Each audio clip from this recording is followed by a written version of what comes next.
Hey guys, it's Jay again.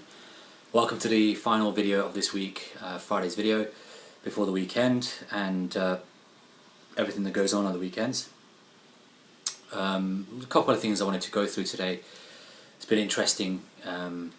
Obviously the main talking point for us has been Luis Suarez in the last, 8 weeks, 7 weeks. And last night the the owner, John W. Henry, he's the owner of Liverpool Football Club, actually released a statement to say that they won't be selling Suarez under any circumstances, so he won't be going to Arsenal or any other European football club. Okay, which you'd expect the owner to do. There's nothing surprising in that. The problem is, John Henry has actually released a similar statement to this in the past with Fernando Torres. He said unequivocally that Torres wouldn't leave the football club, and a few days later he moved to Chelsea for a record £50 million. And he said exactly the same thing. He released a statement, almost word for word the same thing. He's probably just copied and pasted that speech and changed a few words around, or at least his team have. I'm pretty sure he's not going to write that himself. And just released it to the press. So it doesn't make any difference to me. The way I see it is money talks. We offer the right amount of money, they will sell. I can't see any other situation, because Henry might claim to be a Liverpool fan, but he's bought the football club to make money. It's as simple as that. You know, he's there. He's a businessman. He's not a Liverpool fan. He probably never ever heard of Liverpool before he even bought the club. You know, after his teams did due diligence and found out about the history of the club. So, you know, I don't think it makes any difference. He's a businessman first, and he's not a Liverpool fan, despite what he says. You know, none of them are. You know, Abramovich at Chelsea, he's not a Chelsea fan. You know, never even heard of Chelsea until he came to England. You know, people like Stan Kroenke. Okay, he's not the owner of the club, but you know, he's majority shareholder, and he's doing very well out of it. So, to then say that these guys, these foreign owners, love the football club and all that crap is just bullshit. It's just not true. They're businessmen first. They're not supporters. I mean, Stan Kroenke at Arsenal and John Henry don't even watch every home game in the league or in the cup competition, so I don't really see how they can call themselves fans. If I had their wealth, I'd be at every single home game, probably every single away game as well, especially European games, because they're incredible.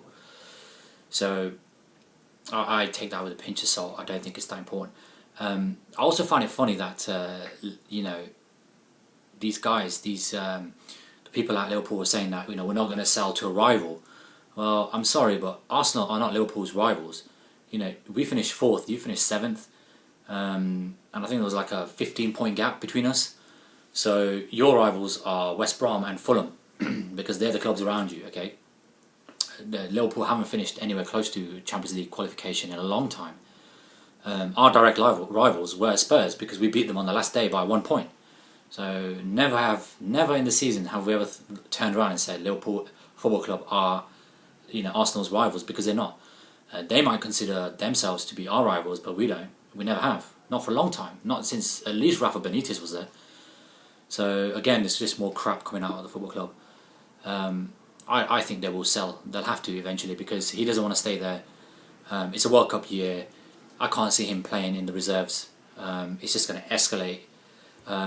Even if they manage to hang on to him in this window, I think something will happen in the January window, because his value will dictate what happens. And also, he's one of the highest. I think he's the highest paid footballer at the club. So, you know, if you're earning 150k a week, you're not going to be sitting around in reserves. Let's be honest.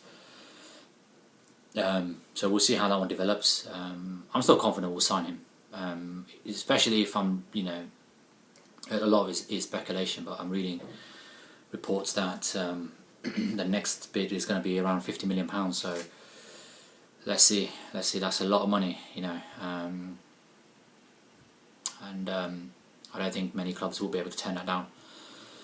The second thing I wanted to talk about was Gervinho. He's actually completed his move to Roma Football Club. It's something that I posted on a video about a week ago to say he'd gone to Roma this time last weekend, I think, In fact, last Friday I posted a video, and he was having the medical. The hold-up, incidentally, was actually Roma had fulfilled their non-EU quota of players, so they had to release one of their non-EU players before they could confirm Gervinho's signing, and that's why it took an extra week. Otherwise, they would have confirmed it at least Monday, I think. But I think they got rid of a Brazilian player, midfielder, I think. I'm not sure what his name is, just to accommodate Gervinho. So he's gone for £8 million, and I think there's an extra £2 million on top for bonuses and appearances and goals and all the usual stuff for the contract. And the final thing I wanted to talk about today was Marouane Chamakh is actually having a medical with Crystal Palace today. That's actually a permanent deal, and I'm reading it's initially a 1-year contract with the option to sign for like another 1 or 2 years. So that is a perm deal. You know, if he passes the medical, which he should do because he hasn't played football for like 2 years. Can't imagine him with any kind of injury because he just hasn't played football to get an injury. So I expect that one to go through, and I think both clubs will fast track that. It's good for the player. He hasn't played for a long time, and he needs to get some game time. And he's still in London. He's moving to a different part of London, sort of southwest-ish London. But he's playing regular football. He's still in the Premiership. So all things considered, I don't think it's a bad deal for him. That's everything for today. I will see you again on Monday for next week's video series. Hope you guys will have a good weekend, and I'll catch you later.